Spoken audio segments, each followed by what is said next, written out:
Hello ಸ್ನೇಹಿತರೆ, ಎಲ್ರಿಗೂ ನಮಸ್ಕಾರ. ಸ್ನೇಹಿತರೆ, ಇಲ್ಲಿ SSLC ರಿಸಲ್ಟು 2024ರ SSLC ರಿಸಲ್ಟ್ ಯಾವಾಗಿದೆ ಅಂತ ಹೇಳಿ ಕೇಳ್ತಾ ಇದ್ರು. ಇದೀಗ ತಾನೇ ಯಾವಾಗಿದೆ ಅಂಥೇಳಿ ಒಂದು ಸುದ್ದಿ ಬಂದಿದೆ. ಯಾವಾಗಿದೆ ಅಂತ ನೋಡ್ಕೊಳ್ತಾ ಹೋಗೋಣ. ಇನ್ನೂ ಯಾರು ನಮ್ಮ ಯೂಟ್ಯೂಬ್ ಚಾನಲ್ಗೆ ಸಬ್ಸ್ಕ್ರೈಬ್ ಆಗಿಲ್ಲ, ಸಬ್ಸ್ಕ್ರೈಬ್ ಮಾಡ್ಕೊಳ್ಳಿ. ಹಾಗೂ ಮುಂದೆ ಬರ್ತಕ್ಕಂಥ ವಿಡಿಯೋಗಳು ನಿಮಗೆ ನೋಟಿಫಿಕೇಶನ್ ಮೂಲಕ ಬರ್ತವೆ. ಸೊ ಇಲ್ಲಿ ಬನ್ನಿ ನೋಡ್ಕೊಳ್ತಾ ಹೋಗೋಣ. ಇಲ್ಲಿ ನೋಡಿ, ಮೇ 9 ಅಥವಾ 10ಕ್ಕೆ ಮೇ 9 ಅಥವಾ 10ಕ್ಕೆ ನಾಳೆ ಇಲ್ಲ ನಾಡಿದ್ದು ಇಲ್ಲಿ SSLC ರಿಸಲ್ಟು ಬರುತ್ತೆ. SSLC 10ನೇ ತರಗತಿಯ ಒಂದು ರಿಸಲ್ಟು ಯಾವಾಗ ಬರುತ್ತೆ ಅಂತ ಹೇಳಿ ಕೇಳ್ತಾ ಇದ್ರು. ಮೇ 9 ಅಥವಾ 10ಕ್ಕೆ. ಇಲ್ಲಿ ಇನ್ನೂ ಪಕ್ಕಾ ಮಾಹಿತಿ ಬಂದಿಲ್ಲ.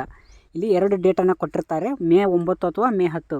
ಇಲ್ಲಿ ಬಹುನಿರೀಕ್ಷಿತ SSLC ಪರೀಕ್ಷೆ 1ರ ಫಲಿತಾಂಶವನ್ನು ಮೇ 9 ಅಥವಾ 10ರಂದು ಪ್ರಕಟಿಸಲು ಇಲ್ಲಿ ಕರ್ನಾಟಕ ಶಾಲಾ ಪರೀಕ್ಷೆ ಮತ್ತು ಮೌಲ್ಯ ನಿರ್ಣಯ ಮಂಡಳಿಯು ಸಿದ್ಧತೆಯನ್ನು ಮಾಡಿಕೊಳ್ಳುತ್ತಿದೆ ಅಂತೇಳಿ ಹೇಳಿದ್ದಾರೆ.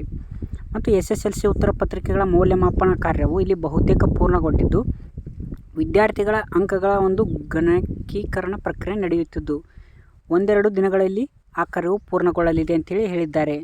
ಸೊ ಇಲ್ಲಿ ಮೇ 9 ಅಥವಾ ಗುರುವಾರ ಇಲ್ಲ ಶುಕ್ರವಾರ ಇಲ್ಲಿ ನಿಮಗೆ 10ನೇ ತರಗತಿಯ ಒಂದು SSLC ರಿಸಲ್ಟು ಬರುತ್ತೆ. 2ರಲ್ಲಿ ಒಂದು ದಿನಾಂಕವನ್ನು ಶೀಘ್ರ ಅಂತಿಮಗೊಳಿಸಿ ಪ್ರಕಟಿಸುತ್ತೇವೆ ಅಂಥೇಳಿ ಇಲ್ಲಿ ಮಂಡಳಿ ಅಂದರೆ ಕರ್ನಾಟಕ ಶಾಲಾ ಪರೀಕ್ಷಾ ಮತ್ತು ಮೌಲ್ಯ ನಿರ್ಣಯ ಮಂಡಳಿಯಲ್ಲಿ ಮಾಹಿತಿಯನ್ನು ಕೊಟ್ಟಿರುತ್ತೆ. ಗುರುವಾರ ಅಥವಾ ಶುಕ್ರವಾರ ಅಂದರೆ ಮೇ 9 ಅಥವಾ 10ರಂದು ಇಲ್ಲಿ SSLC ರಿಸಲ್ಟ್ ಬರುತ್ತೆ. ಸೊ ಈ ಒಂದು ವಿಡಿಯೋ ನಿಮಗೆ ಹೆಲ್ಪ್ಫುಲ್ ಆಗಿದ್ದರೆ ಈ ಒಂದು ವಿಡಿಯೋವನ್ನು ಲೈಕ್ ಮಾಡಿ, ಶೇರ್ ಮಾಡಿ ಹಾಗೂ ಸಬ್ಸ್ಕ್ರೈಬ್ ಆಗೋದನ್ನು ಮರೆಯಬೇಡಿ. Thank you friends. ಜೈ ಹಿಂದ್.